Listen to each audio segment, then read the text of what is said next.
Hello, I'm Joy Pape, registered nurse, certified diabetes educator, and nursing editor for Present Global Diabetes. We're here at the American Association of Diabetes Educators annual meeting in Atlanta, Georgia, and I'm thrilled to be talking with Laura Shane-McWhorter, Dr. McWhorter, about supplements. You've written on them, you speak on them, I always know I can rely on this. So my first question to you is that it seems that so many people want to take supplements rather than medications.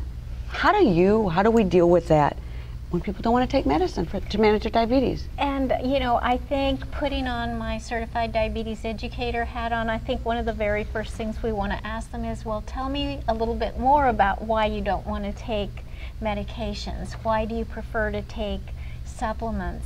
And then usually we get to the bottom of why it is that they're reluctant, and what I end up hearing from a lot of folks is that they're afraid of drugs, they're afraid of medicines.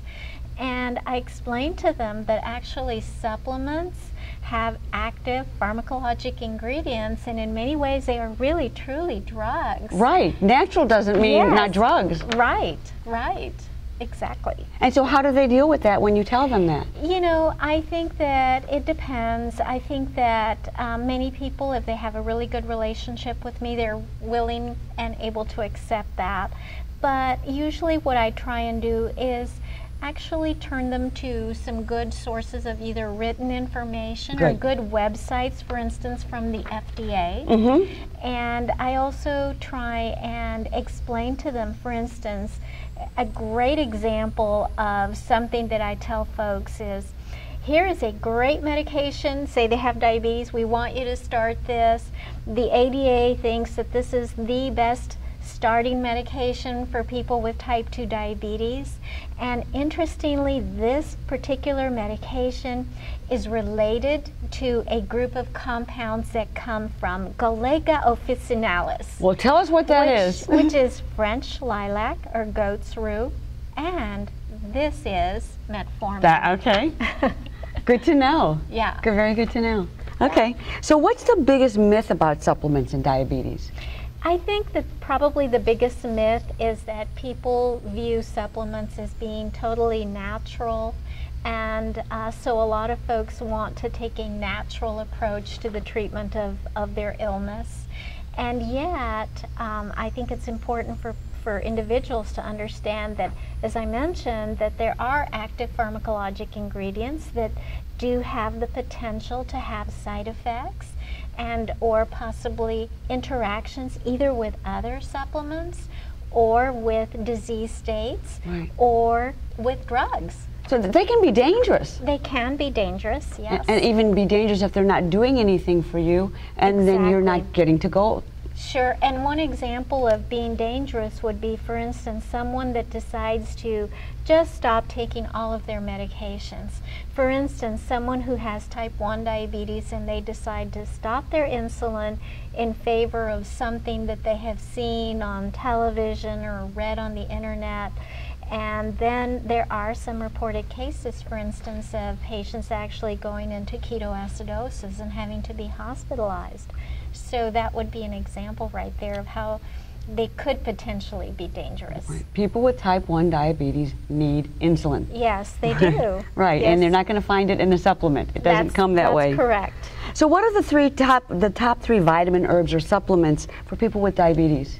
That actually have some sort of science behind them? Yes. I think there's a few, and for instance, one of them is a fat-soluble form of thiamine, which is benfotiamine, actually. And this is a vitamin, actually, that actually may help to prevent some of the complications associated with diabetes. And we know that in some of the different metabolic pathways, it prevents glucose from being diverted to some of those different metabolic pathways that could result in some sort of problem. What if someone's taking a multivitamin and it has B vitamins in it? Will that If it has B vitamins in it, certainly that multivitamin would be useful, but it's thought that there are some actual very good studies with benfotiamine indicating that we need that particular form. for it to be appropriately absorbed and metabolized and used in the body. Yeah. And another one might be actually something like alpha-lipoic acid. Yes. Alpha-lipoic acid has actually been used in Germany for decades long time, yes. and decades, and there are a lot of really great studies that document its use in terms of neuropathic pain and other problems. And then as far as a third, it's really kind of hard. It's a toss-up between a lot of different really good products, but I think, for instance, something like either chromium picolinate with biotin possibly, or maybe even something like the aqueous form of cinnamon would be a very, very good supplement. But I always And I like that you said, well, two things I like that you said.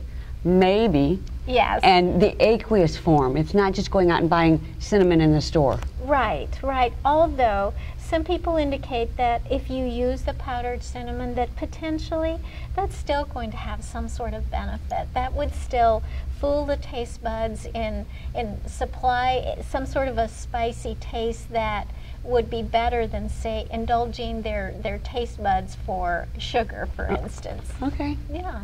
Good, good. Now you got me thinking. So you've written and helped us cut through the clutter with your book, Complementary and Alternative Medicine, Supplement Use in People with Diabetes. And this